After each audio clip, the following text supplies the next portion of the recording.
Our goal in this section is to work our way up to being able to find zeros of polynomial functions.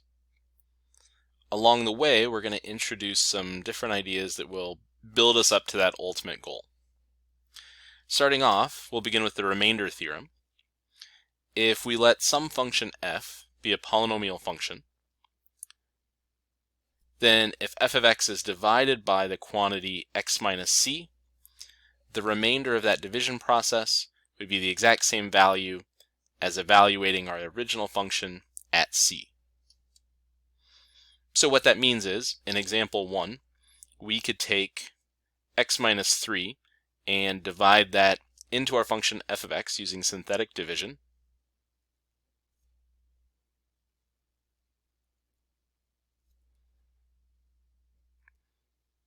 So you get 4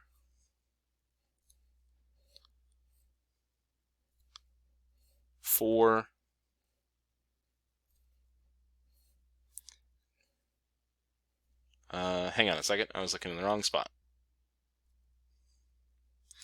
3 times 4 should be 12, plus negative 9 would give us 3, times 3 would give us 9, and added to negative 1 would give us 8.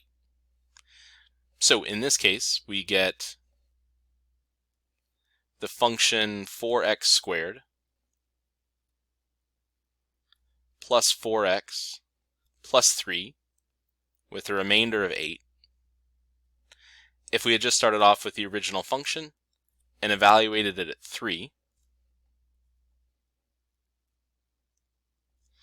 we would get 4 times 3 cubed minus 8 times 3 squared minus 9 times 3 minus 1, which would give us 108, minus 72, minus 27, minus 1 is equal to 8.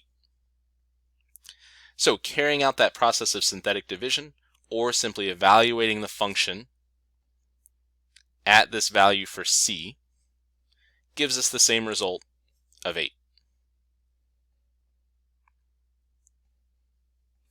In example 2,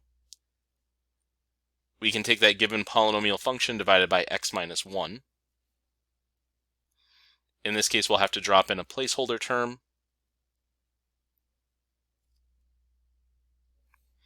But then we can carry out that synthetic division.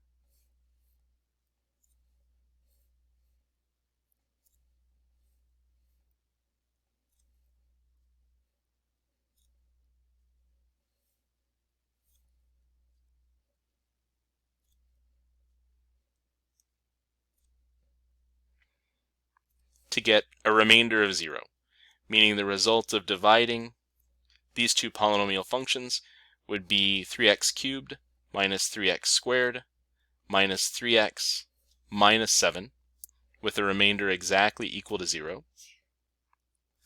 If we had evaluated our function g of x at x equals 1, we would similarly get 0. So again, if we evaluate the function for that given value of c, or if we divide by x minus c, we get the same result, which in either case is the remainder of that division process. According to the factor theorem, if we let f be a polynomial function, then x minus c is considered to be a factor of f of x if and only if f of c is equal to 0. What we can do then is combine the factor theorem and the remainder theorem to answer a question about whether or not a given expression is a factor of a larger polynomial. So is x minus 3 a factor of this function x minus 3? In this case, no, because as we saw above, through that process of long division or by evaluating f of 3, we get 8, meaning this division process would have a remainder of 8. In example 4, we're asked if x minus 1 is a factor of g of x. It would be, because as we saw above, we get a remainder of 0, Or the other way to say that is if we evaluated g of 1, we would get a value of 0. So what this starts to tell us, and as we keep piecing this together with other concepts throughout this section, is that we could rewrite this function g of x as the quantity x minus 1, since that's one of its factors, times 3x cubed minus 3x squared minus 3x minus 7, which was the result we got from that long division process.